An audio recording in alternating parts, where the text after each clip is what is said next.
This is 7-5 Radio with Walter Yerkew and Peter Scoop Stanton. This is the radio show that will break your neck, if your neck needs breaking. And here are the hosts of 7-5 Radio, Walter Yerkew, star of the biggest documentary movie ever made, The 7-5, and Peter Scoop Stanton, who starred in To Catch a Predator.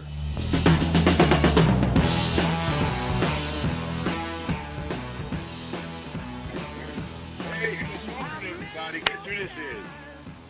You're used to hearing Scoop in the morning, afternoon, and evening, but now you got me today. This is Walter. How are you guys doing this week? We have a few things that we want to go over today, and I got a very special guest coming on in a few minutes. First, I want to bring to light the officers that have lost their lives and given their lives to the job this past week and a half. One in particular, an officer from the New York City Police Department, the seventh suicide by an NYPD officer this year alone, and the fourth in 2 months. Our thoughts and prayers go out to that fella and his family. We did a show a few weeks ago about the other suicides, and we brought up information about having, help in the suicide hotline and help with the psych services at the NYPD and how much they've failed the officers over the years, and including myself. I never got to that point with my issues with the law, but when I did go to psych services for, their recommendation by the surgeon to seek services about my divorce proceedings, and they couldn't help me. So I just figured, to hell with it, and I went back to work and got divorced anyway, and then arrested. However, I have a special guest this morning, and his name is Mike Dowd. You might remember this fellow from my past. He's a great friend of mine, good friend of mine. This is a man who's got a heart of gold that a lot of people don't know. I've discussed things that when I had my troubles back in the 80s, this son of a gun took me in when my siblings turned their backs on me. And I say that proudly that he took me in. And he's a good friend. And I want to introduce, this is Mike Dowd. Hello, Mike. How are you doing today, my friend? Hey, well, thanks for having me on your show. First of all, I want to thank you for that. And second of all, I want to thank you for opening your home to me, something that you started I did too many years ago. And here you are, returning the favor as I basically travel throughout the United States and making appearances where I go. Thanks for having me in, and thanks for having me on your show. I hear you guys are doing really well. I see you got a couple hundred followers going, and you're building every day. Yeah, well, we got a few, about 50 followers yesterday. If people look at my website there on Facebook, you'll understand why. We won't mention why. Go ahead and look it up and join. It's the 75/75 Radio Updates, or on Facebook you can catch me at Walter Yerkew. Most of you know I don't have a Twitter account anymore. I'm doing Twitter Life in Jail because of a few things that somebody determined that was a threat that I said, and my co-host said. And speaking of my co-host, he's taking care of his sick wife this morning. She has bronchitis or pneumonia or something, and he's got to take care of her. And don't forget, he's got those two kids that he's got to take to Chuck E. Cheese for lunch today. I hope he has enough liquor to get through the day. So shout out to Scoop, and hope his wife feels better. What we want to talk about today is the lack of reaction from the upper echelon of the NYPD and the mayor's office. And my friend Mike is very astute in these things. He follows it quite a bit on social media and on the news. So I'm going to ask my friend his opinion on what he feels about how the upper echelon are handling these unfortunate suicides in the NYPD and what they can do about it. Mike? Yeah, well, interesting topic, and you talked about several of the recent suicides that have been made public, and I think you said the number was 7. Is that correct? Yeah, that's it. That's it. Yeah. I actually have been working with people that are developing, let's call it, programs that could be implemented in many different forms of your law enforcement or military. In fact, I've done quite a few podcasts on holistic healing and alternative methods used to deal with people that are going through, let's call it PTSD. What many people don't understand is that being a first responder, you deal with and you're subject to PTSD, much like people that are in war in the military. And so I've been dealing with a lot of those issues, and I get a lot of reach out to me. I'll give you a quick scenario. About 6 weeks ago now, an individual contacted me after seeing that documentary that you and I starred in, Walter 75, and I get it quite often. I reached out to me, and I didn't know his underlying reasons for reaching out to me, and he just wanted to say hi and wanted to say, hey, he admired the fact, not for what I did, but for what I did and how I came through with alive at the end and have a productive life in front of me. So to get to the point, I've been wintering in Clearwater, Florida. I have a condo down there, and my girl and I go spend a lot of time down there, and we got invited out to dinner by this individual. And of course, I show up. I mean, who doesn't like a free meal, right? Anyway, but after showing up and sitting down with the guy, he confessed to me and in front of my girl that he was going to kill himself.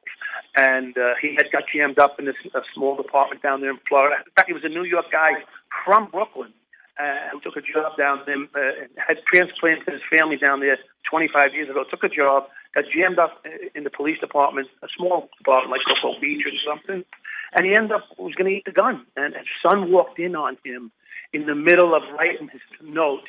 He put the note away, saw the documentary, The 7-5, that night, contacted me. Let's say it saved his life, okay? And I'm not taking credit for that. What I'm saying is it comes to me quite often. Well, along those lines, the documentary has had a lot of feedback and a lot of positive feedback to begin with about it being called the cop version of Goodfellas and the gangster aspect of the entire documentary.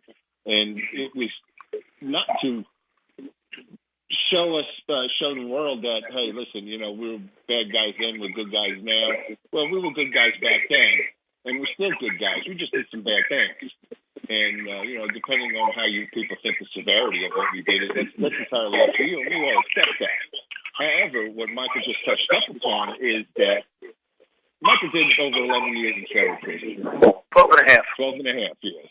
12 and a half years my friend did in prison. And I did 6. I believe Adam did 8. Well, he wasn't on the job, but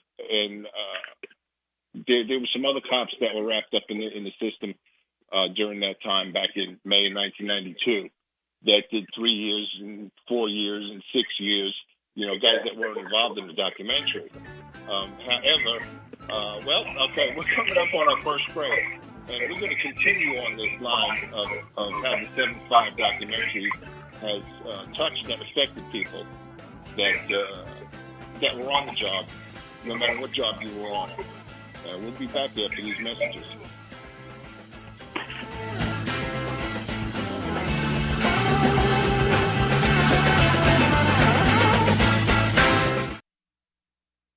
I'd advise Mr. Trump to stop whining and go try to make his case to get votes. The press has created a rigged system. They even want to try and rig the election. Well, I tell you what, it helps in Ohio that we got Democrats in charge of the machines. And poisoned the mind of so many of our voters. At the polling booths, where so many cities are corrupt and voter fraud is all too common. And then they say, oh, there's no voter fraud in our country. I come from Chicago. So I want to be honest. It's not as if it's just Republicans who have monkeyed around with elections in the past. Sometimes Democrats have too. Whenever people are in power, they have this tendency to try to, tilt things in their direction. There's no voter fraud. You start whining before the game's even over. Whenever things are going badly for you and you lose, you start blaming somebody else. And you don't have what it takes to be in this job. Hi, I'm Patty, wife of former Congressman Steve Stockman. In Congress, Steve sought impeachment of Eric Holder for his corruption of the Justice Department and his fast and furious gun running that caused border agent Brian Talley's death. Steve called for arrest of Lois Lerner for her contempt of Congress as it investigated her targeting of conservative nonprofit groups. After 4 years, 4 grand juries, and millions of tax dollars, Steve Stockman is in prison. His case involved 4 checks to nonprofits. DOJ has one standard for Hillary Clinton, but another for folks like President Trump and my husband. We've spent all our savings, all Steve's retirement, and much of mine. Steve Stockman has fought for you and America. Won't you join me now to fight for Steve? To help, text FIGHT to 444-999. Text FIGHT to 444-999 or go to defendapatriot.com. defendapatriot.com.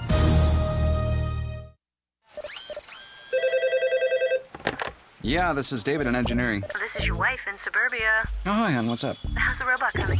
Well, it doesn't exactly respond to requests yet, but Well, I know how frustrating that can be. You do? Uh-huh. I'm still waiting for my romantic lunch date. Oh, yeah. David. Well, I must not have enough memory allocated. Uh-huh. Sorry. You know, your son said mama today. Really? Uh-huh. Well, we'll have to have that sound chip changed to Dada. Well, you could reprogram it yourself, you know. I know.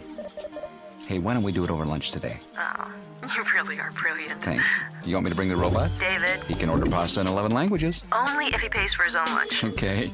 Oh, don't forget to bring Chip. I still wish we hadn't named him that. Well, why? It beats general default. Oh. Family. Isn't it about time? Do you know that a baby processes information 3 times faster than an adult? An adult what? Engineer. Funny. I'll see you at noon. I can't wait. From the Church of Jesus Christ of Latter-day Saints.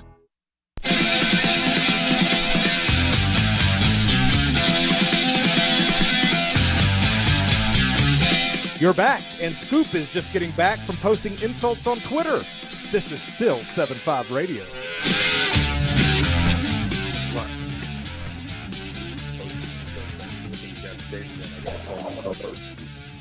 See if we can't get that second thing to post insults. That's why we're not on Twitter anymore. Yeah. Anyway, welcome back after the break. We're here with my friend Michael Dowd.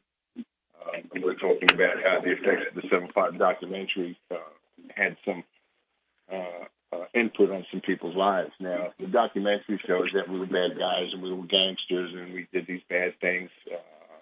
All in all, we're good guys. We're family. We made a lot of mistakes. And like I said, it's up to you people to decide how bad those mistakes were. Michael was touching on that fella contacted him after he saw the 7.5 documentary, who was about to eat his gun, as we put it, as members of the MOS. And the issue with that I'm bringing up with the 7.5 documentary is that when cops see that today, or the past 5 years since it's been out, they see that well, it's another aspect of looking at us as bad guys. Hell, we survived. Never once did my thoughts continue. And, well, I never decided that I was going to eat my gun. That was never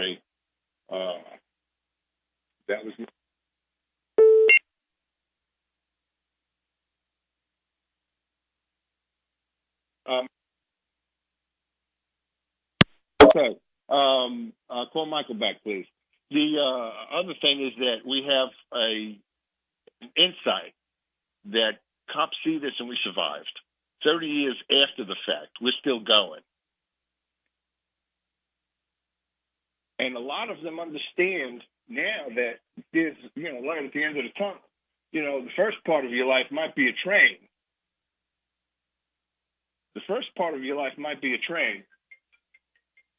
But you got to sidestep that train. And that's a hard thing to do, sidestepping that train, and we get it. But what we're thankful for is that at least 1, 10, 15, 20 cops over the airwaves have seen the documentary and have not eaten their gun. So Michael has been in touch with these people, and he's coming up with programs. So I'm going to let Michael continue to talk. And please, people out there, listen to him. Mike? Yeah, well, so, I mean, as we touched on before, quite often people reach out to me in the subject is, how did you come through it? You know, what was the experience like? And they're looking for people to identify with who have faced, what seems to be the final moment of their life, a defining moment, if nothing else. Where are they going to go from here? Quite often, they're lost. They don't know who to reach out to, and it's become a point where they reach out to a guy who's been through. I mean, it's like going to a rehab, right? When people go to an AA program or a rehabilitation program, the best teacher in that program for them to identify with is someone that was a stone cold alcoholic or a crackhead or a drug addict or a heroin addict. They need to identify with somebody who's gone from one position, the pitfalls of their despair, to see how they came out of it. Because for most cops, it's not just being a cop. It's not just being a police officer as a job. It's their life. It defines them as a person.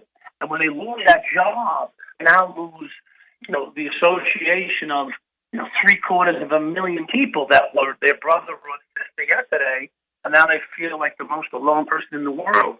No matter how much love they get at home, how much support they get from family members, they just devoid themselves of this love that they had inherent that came with, being a sworn member of a police force.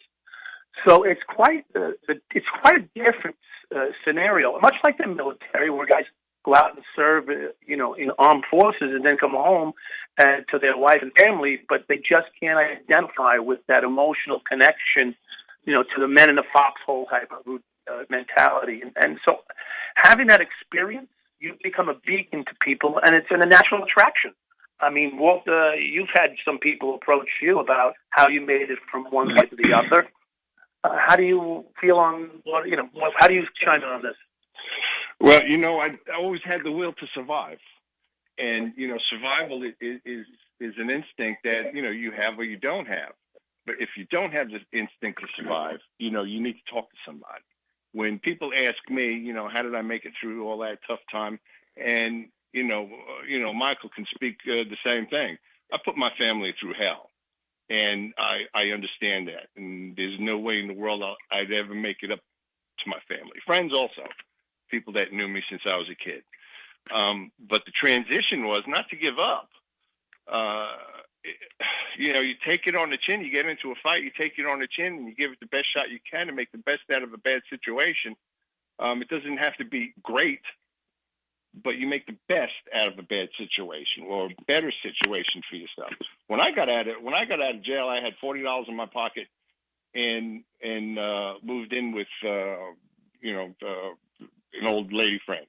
And I remember that time, Wolf, and I ran into you in the 9-4 precinct I was working in. I handed you a couple $100, didn't I?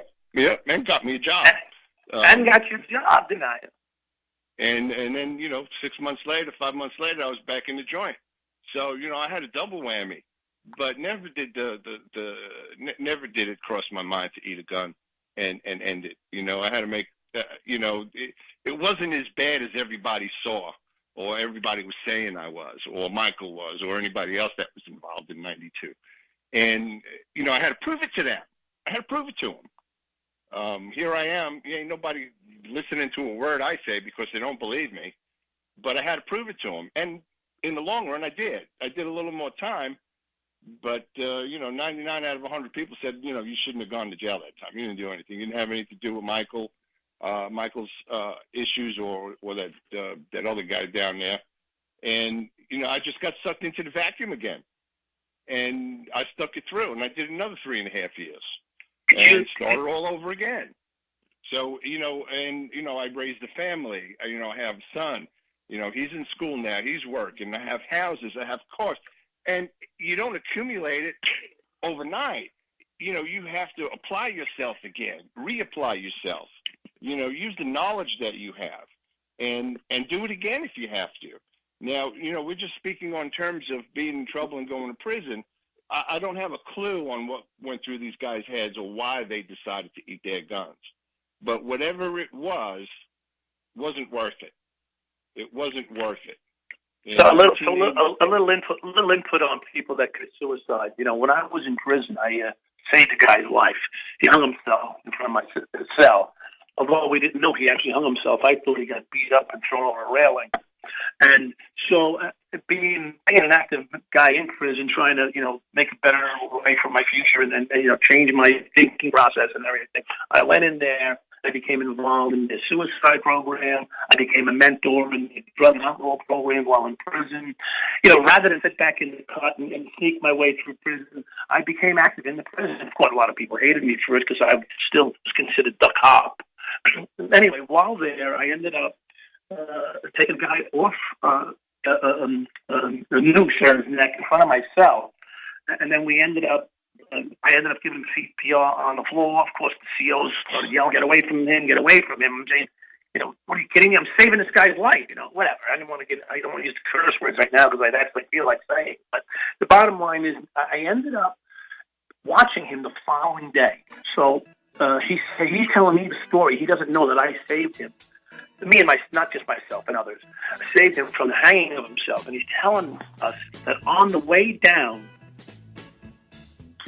Mike, we're going to take a short break right now, and we're going to get right back to this. This is a great story that you're telling us about saving a man's life. So we'll be back in 3 minutes.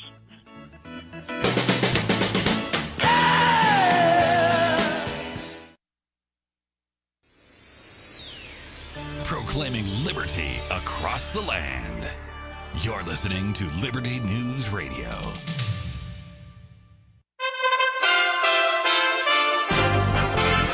USA Radio News with Chris Barnes. At night 2 of the latest Democratic debates held in Detroit. He went right around the question. Mr. Vice President, you want to be President of the United States. You need to be able to answer the tough questions. I guarantee you, if you're debating Donald Trump, he's not going to let you off the hook. That's New York Mayor Bill de Blasio talking to former VP Joe Biden as Biden was repeatedly targeted by many of the others on the stage. Here, he responds to Senator Kirsten Gillibrand after she challenged his record on women's rights. I came up with the It's On Us proposal to see to it that women were treated more decently on college campuses. You came to Syracuse University with me and said it was wonderful. I'm passionate about the concern, making sure women are treated equally. I don't know what's happened except that you're now running for president. So I understand, Mr. Vice President. The on-again, off-again Woodstock 50 Music Festival has now officially been canceled. And this is USA Radio News.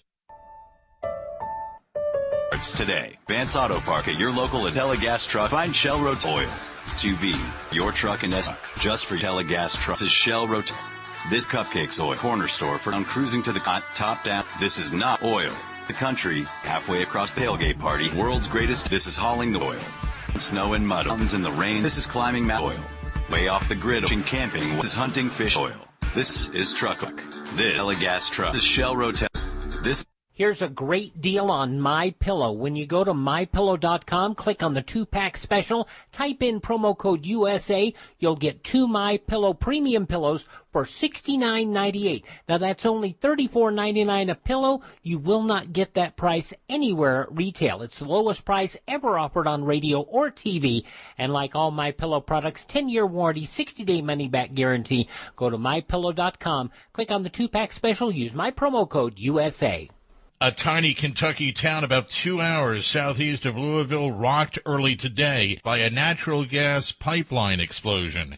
Here's the governor, Matt Bevin. We had 1 person killed, 5 people injured. The fire's out. It's under control. A video of Democratic Representative Elijah Cummings of Maryland describing Baltimore as drug-infested has resurfaced. President Trump retweeting a video of Cummings from a House hearing on the narcotics threat from Colombia back in August of 1999, showing Cummings saying that kids were, quote, walking around like zombies due to the impact of illegal drugs in Baltimore. Trump tweets the video after he was accused of making a racist attack on Baltimore for calling it a disgusting, rodent-infested mess. First-time claims for jobless benefits up last week, according to the Labor Department, a little bit more than analysts predicted. This is USA Radio News.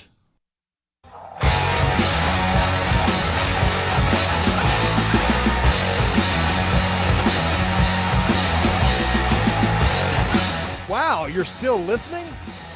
Here's more 7-5 Radio. All right, we're back. Scoop is off today. This is Walter, and I have my special guest and friend, Michael Dowd. And he was just talking about an incident that he took care of while he was in federal custody. Michael, go ahead. Continue, please. Yeah, so I think we left off where the guy was hung in my cell, out in front of my cell. We rescued the guy, myself and a few other inmates, and then I was assigned to Suicide Watch. Suicide Watch is a program that you're trained while in prison on how to deal with people in an emotional state, how to recognize potential suicide individuals, like when someone starts giving away their commissary and they're not going home. That might be an indication that they're not looking to be around much longer. They're pretty simple signs, but sometimes people don't recognize them. Anyway, I was on Suicide Watch, and this guy's name, let's call him Joe. And Joe comes to the slot in the window of a cell, and inside the cell was a cement bed. So it was a bed made of cement and a paper sheet covering him, and that's what he was wearing, basically covering himself in a paper sheet. I think he had a pair of underwear on, and that's it. So what they did was they brought the guy down to a debased situation. He looks at me through the slot. He's telling me the attempt on his own life what he made. Well, he doesn't know I saved it. That was involved in saving his life. And I'm listening to him, and he said, and this is very important for everybody. This is the most important thing that I learned, is that he changed his mind on the way down. Now, it gives me pause when I hear. So he changed his mind. Here's a guy who was so distraught that his 28-year-old girlfriend that he met about 6 months ago was going to leave him. He was in his 50s, so you can imagine how happy he was to have a 28-year-old girlfriend. And she was leaving him because he had to spend another 8 to 10 years in prison.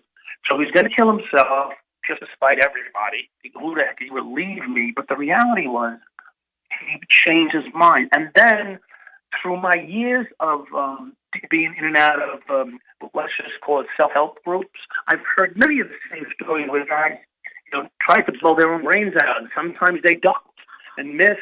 Sometimes they didn't duck quick enough. This guy that actually pulled the trigger on themselves. So I've heard numerous instances, and many of the people that have survived suicide attempts can attest to this, that they really don't want to kill themselves. After they survive on the other end, they go, no, I didn't want to. I wanted someone to stop me, step in, somebody to care, somebody to intervene. That, from what I've found, is what most people, that's generally the process for most people. And I don't know about yourself, Walt, but you dealt with suicides in the street, in the police department. I don't know if you've been hands-on in these suicide situations, but so what I take from that is that intervention to stop these things. Before testifying before the Mullen Commission, which I did in 1993, I told the Mullen Commission, you're going to have an uptick in suicides in the New York City Police Department due to my testimony. And they could give a damn. They were like, we don't really care. And they used foul language in it, and I don't want to use that on the air here.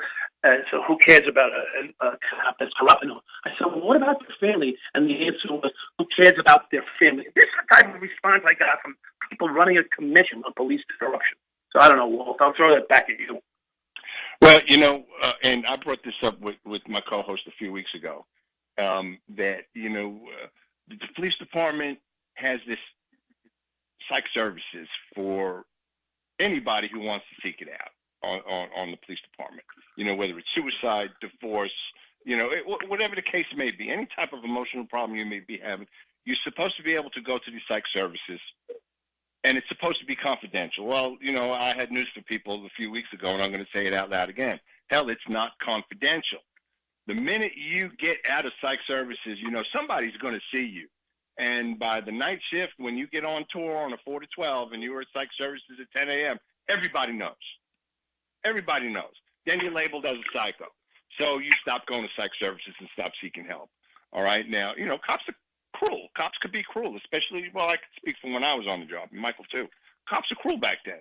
And, if you were having divorce problems and you were, nobody wanted to work with you because your head wasn't clear.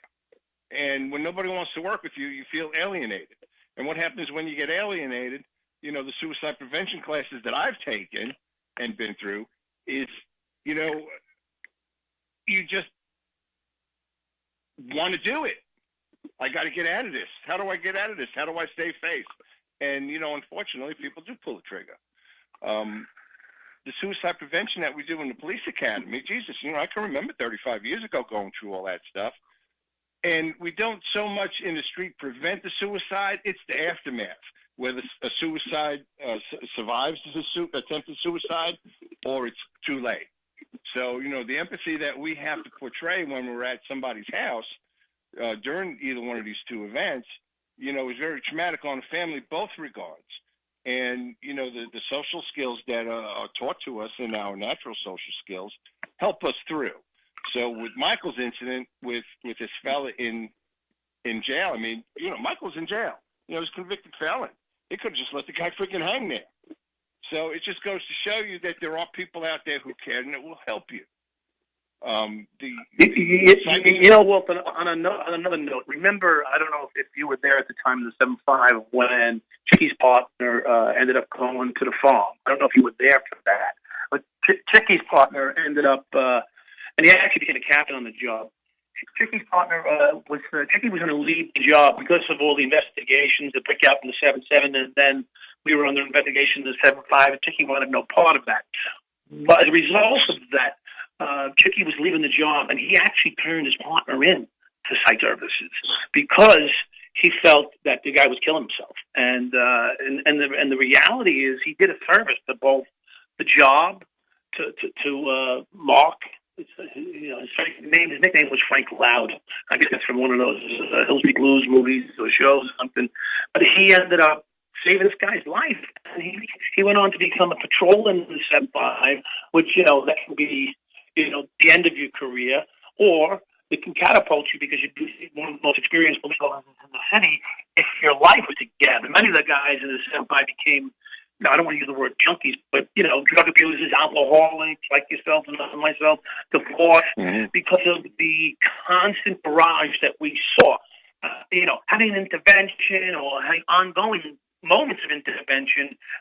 In this situation, Mark went to what they call a farm, and he turned out to be, a successful, thriving. I think, I could be wrong, he may even still be on the police department as we speak, and having a successful career. So I don't want to put his name out there and encourage him in any way, but he was down with the boys for a minute, but today he's a successful, thriving police officer who I'm certain if he's still on the job, he's sober.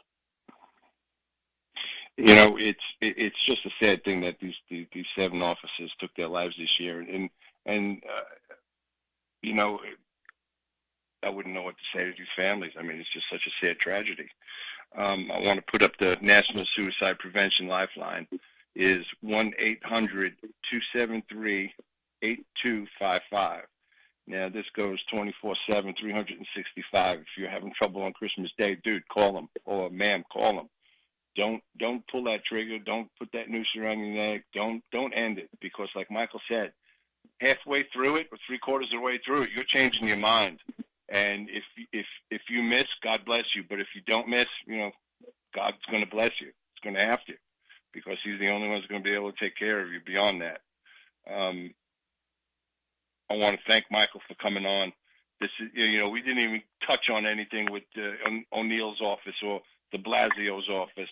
They call this inappropriate, and this has got to stop. Well, I'd like to know what the hell they're doing to stop this horrible situation that is just taking over the NYPD. I can imagine if it was in my day, in Michael's day, we'd be looking at other cops like, okay, who's next? What's going on in this guy's life? And then going out and taking care of whatever you got to take care of, doing community patrol. And there's really no time to grieve for these guys. So Walt, the question that I have, and maybe put this maybe the way to spin this conversation is, you got these young officers getting pelted with water in the NYPD, all over the news. Quite the embarrassing situation. I mean, think of how these young officers are now scarred. They were all over the news, being water poured on them in full uniform and walking away from what was apparently and clearly an assault on a police officer. And these cops are walking away with their tail between their legs. You know, in my day and age, I know between you and I, first of all, it wouldn't have happened because we'd have the respect from the beginning. And second of all, if it did happen, let's just make believe, there would be some consequences to pay right off the bat. What's your take on that? You know, an assault is an assault, whether they spit on you or throw water on you. You know, taking out your nightstick and knocking somebody's teeth out, whether it was on social media or not, was acceptable and should be acceptable because it's an assault. They got to retaliate some way. Well, we're going to head into our last break, and we'll be back in a few minutes. 7.5 Radio with Michael Dowd.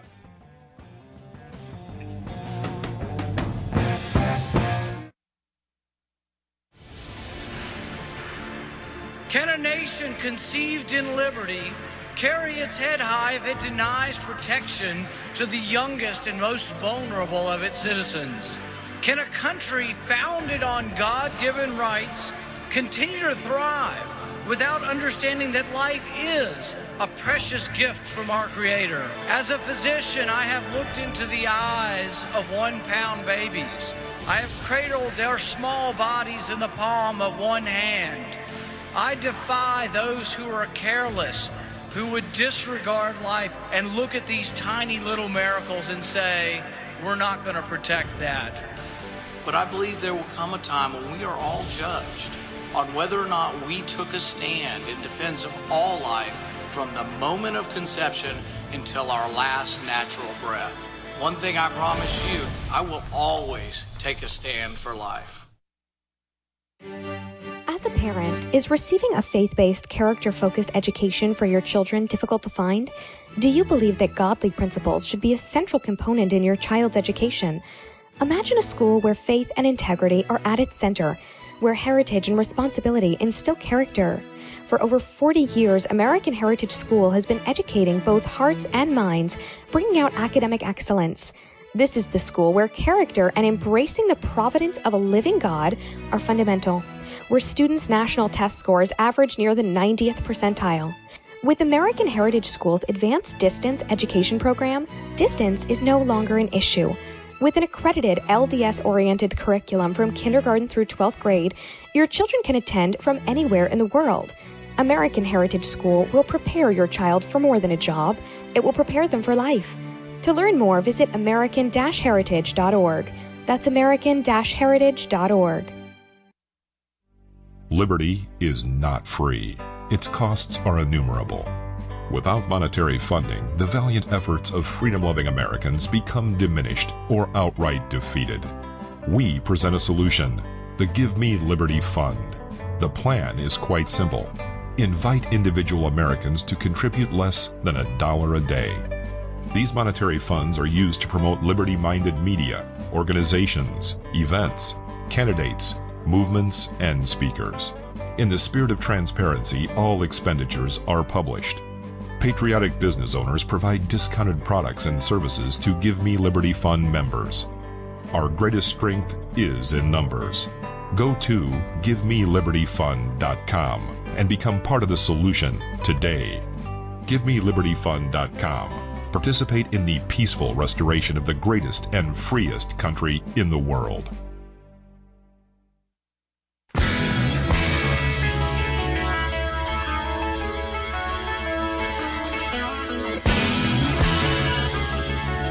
This is 7.5 Radio with Walter Yuku.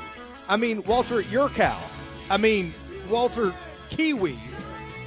Here's Walton Scoop.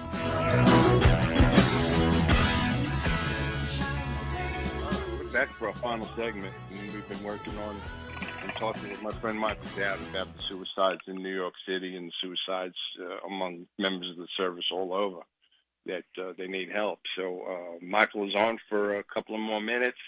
I want to thank him. He's visiting me at my house at the Southern Middle Tennessee studios. We have a great setup here. We have one microphone and 2 phones. But one of these days we'll get a little bit bigger with our fan base's help. Anyway, Michael, any final words?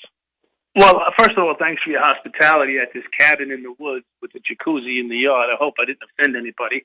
That's one. And 2, just on a side note, as we headed off there at the break about the PD and the water tossing incidents, maybe it's a full segment we got to do on that at some point, but it's really not a good way to get suited up to be a police officer and have to face that. I know in our day it would turn out quite different if it ever happened at all. I mean, we used to have attitude adjustment time back then.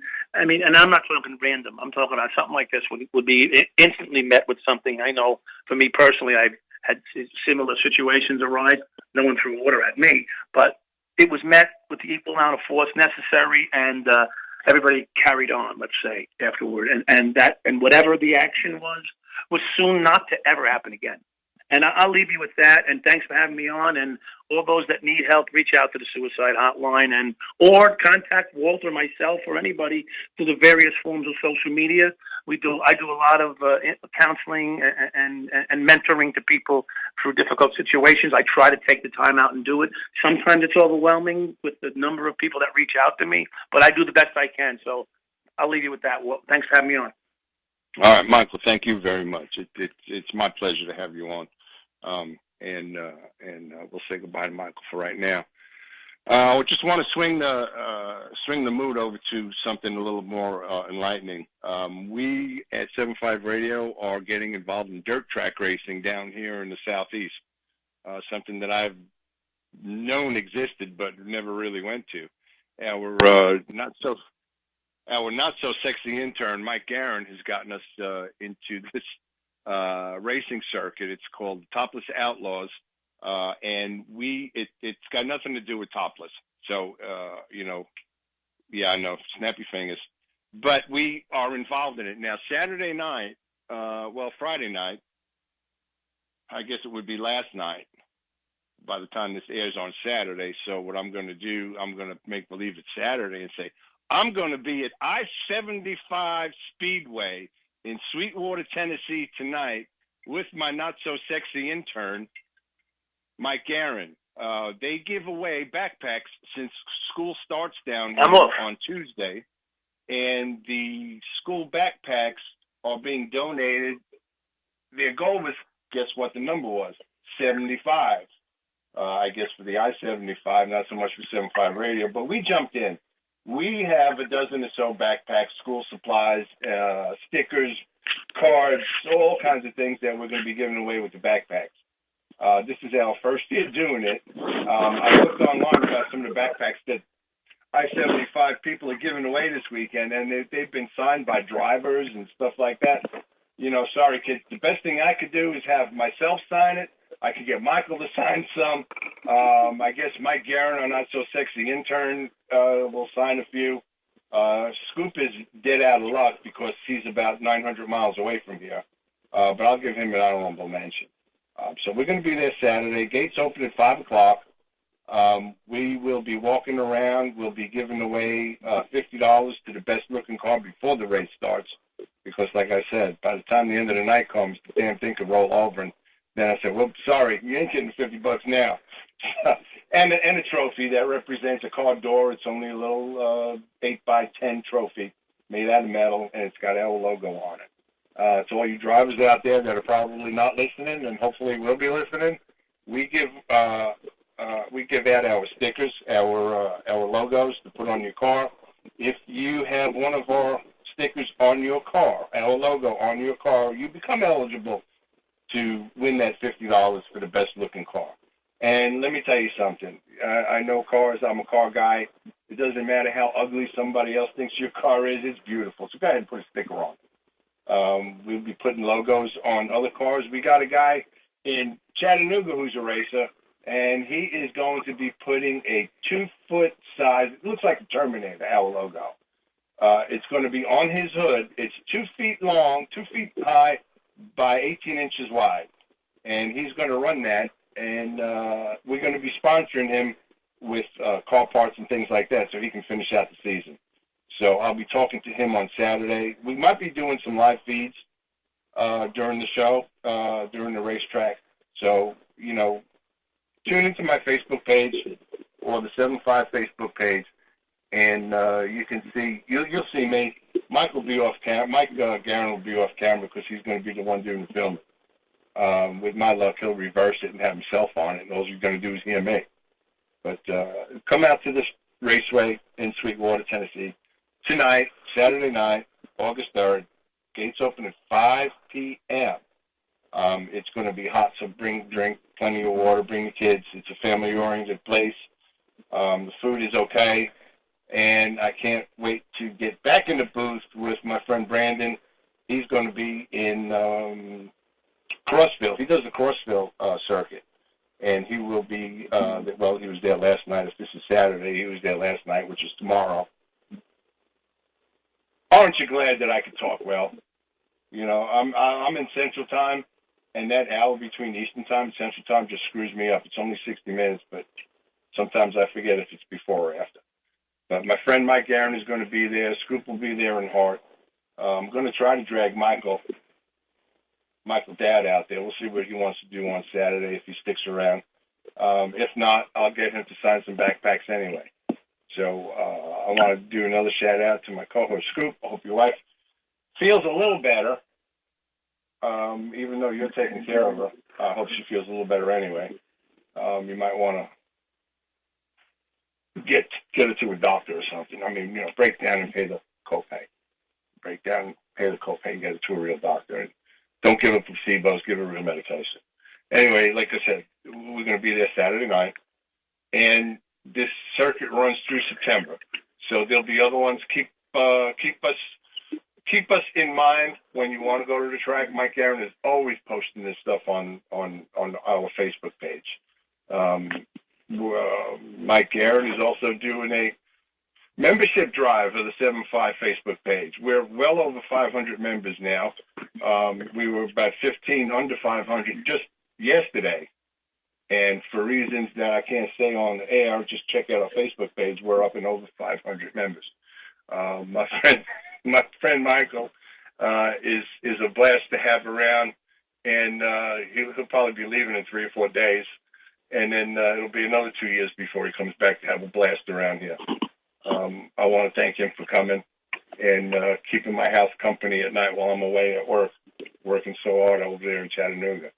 If there's anybody out there who wants to get in touch with the Topless Racing Circuit, the Topless Outlaws Racing Circuit, contact us here at 7-5 Radio. I'll put you right in touch with Mike, another Mike. I got nothing but Mikes around here.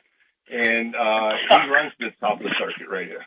And he will give you the information. Mike Grubenick, I think is his name. He has a handle on all these races. He's the one that makes the rules.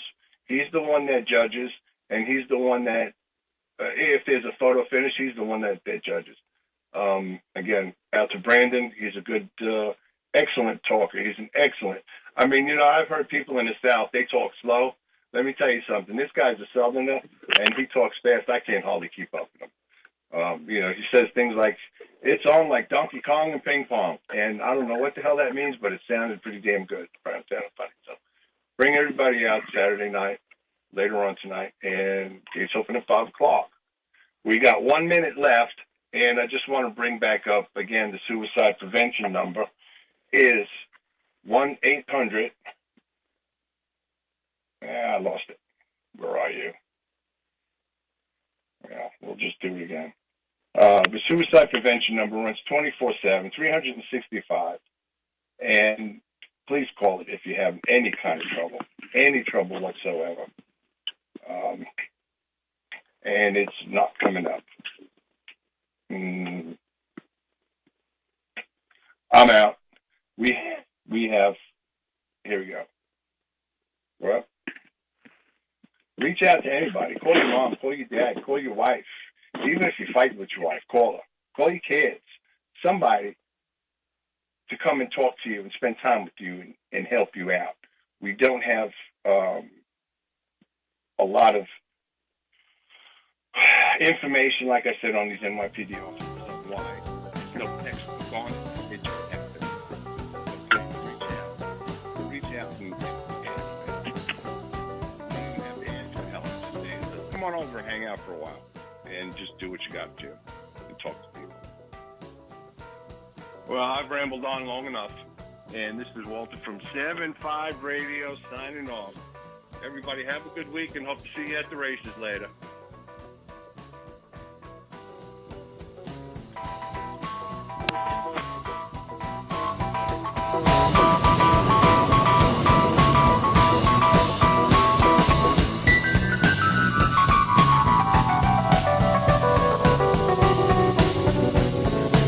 This is James Edwards for 7-5 Radio. For those who work the streets and the jails, thanks for keeping us safe.